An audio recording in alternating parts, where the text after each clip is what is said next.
Hi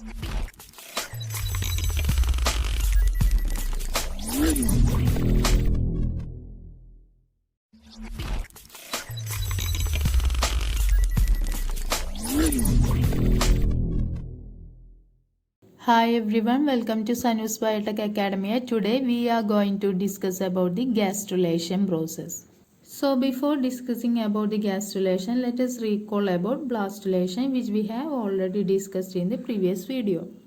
So after fertilization, the zygote is formed. Then by the repetitive cleavage of zygote, an embryonic stage called morula is formed with a cluster of blastomeres having ball-like structure. This is the structure of morula.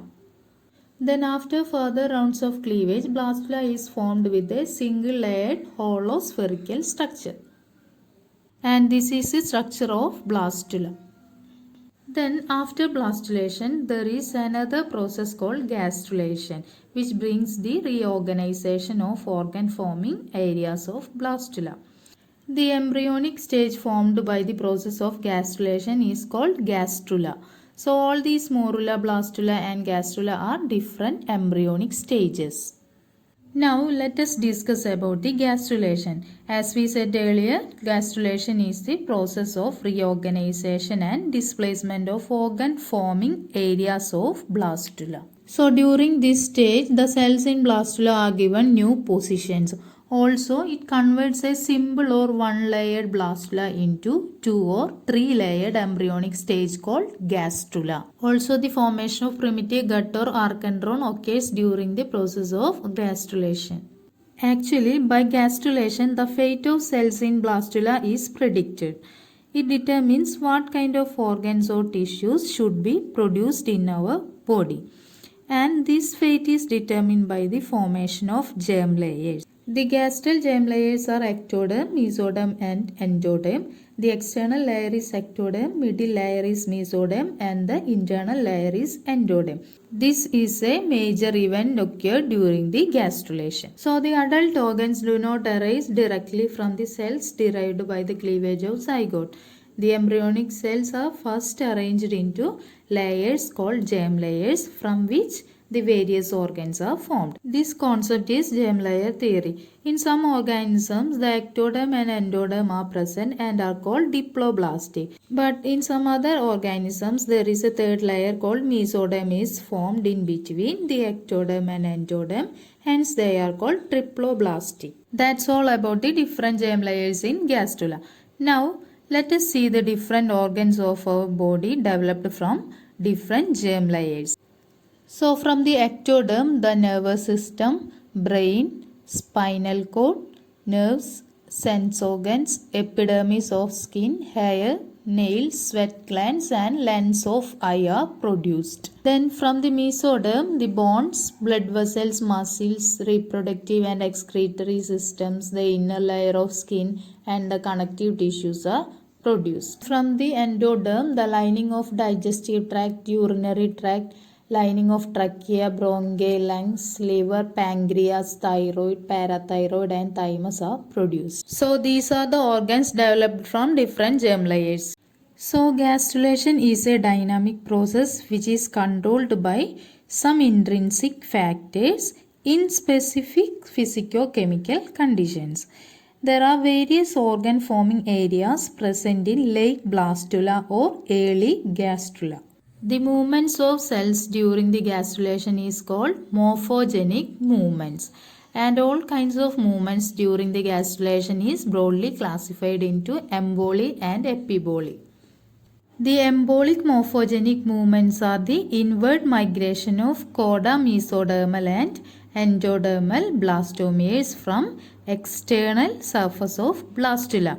So this coda mesodermal layer is the portion of embryonic mesoderm which forms the notochord and induce formation of neural structure. So the emboli can occur by any one of the following methods like invagination, involution, ingression and delamination. And the epiboli is a process occurs only in the ectodermal blastomere, which we'll discuss after embolic methods. First of all, let us discuss about one of the embolic methods, which is invagination. So, invagination is a common type of morphogenic movement and it involves the infolding or inpushing of a layer of cells into the blastocele. And this process results in the formation of a new cavity called archendron. This archendron opens to outside by the opening called the blastopore. Invagination mainly seen in the development of microlethal eggs as in Amphioxus and sea urchin. Also, it helps in the establishment of endodermal layer. That's all about the invagination method. Next is involution. Involution is the interning or inward movement of an expanding outer layer so that it spreads over the internal surface of the remaining external cells. It is typically seen in amphibians and here the establishment of mesoderm occurs. That's all about the involution.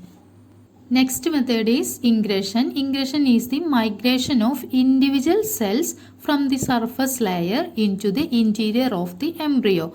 Here the cells become mesenchymal, that is, they separate from each other and migrate independently. The mesoderm formation in sea urchin and neuroblast formation in Drosophila are the examples for ingression method. Next method is delamination. Delamination is the splitting of one cellular sheet into two parallel sheets. That is delamination. Here, by splitting, the separation of a layer of cells from an original layer occurs. It resembles ingression because it also results in the formation of a new sheet of cells. The separation of endodermal, mesodermal and notochordal cells from each other in some types of fishes is a good example for delamination. Also, the mammalian and bird hypoblast formation are examples for delamination. That's all about the delamination. Next is infiltration. Infiltration is the detachment of individual cells or group of cells from the surface of blastoderm and falling it into the blastocele. And in the blastocele they arrange themselves as a single layer.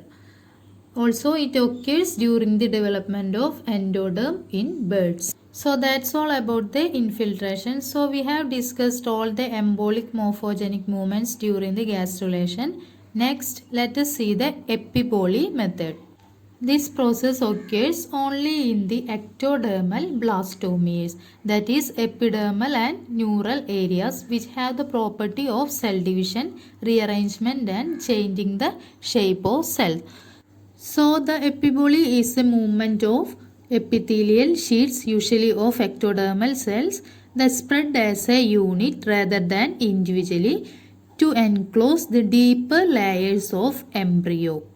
So this type of mechanism done by using the properties of cells such as cell division, changing the shape of cell and intercalating cell layers. Also, the ectoderm formation in case of amphibians, sea urchin and tunicates are the example for epiboly. So we have discussed about all the morphogenic cell movements, that is epiboly and emboly during gastrulation. So I hope you understand this video. If this video is useful for you, please like, share and also don't forget to subscribe my channel and press bell icon. Thank you.